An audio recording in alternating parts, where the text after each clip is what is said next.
এবার আমি স্নান ছেড়ে নিয়েছি, তো ঠাকুর পূজা দেবো ভাবছি। একটু ফুল নিয়ে আছি যেহেতু আজকে বৃহস্পতিবার, তো চলুন ফুল নিয়ে আসি, তারপর আবার দেখা হচ্ছে।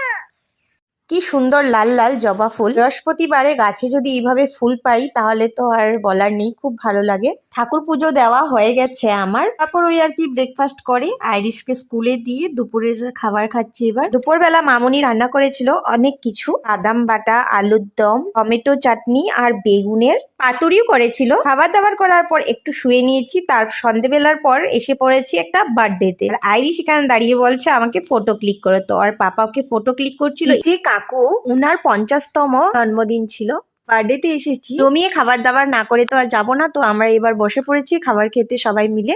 আইরিশও নিজে প্লেট নিয়ে নিয়েছে, যে হাত দিয়ে খাবে বলে। বার্থডেতে এসেছে, বেলুন না নিয়ে তো আর যাবে না, বেলুন নিয়ে নিয়েছে। বার্থডে থেকে এসে পড়েছি, এইদিকে আইরিশ একটা লিপস্টিক নিয়ে লাগিয়েছে একটু একটু।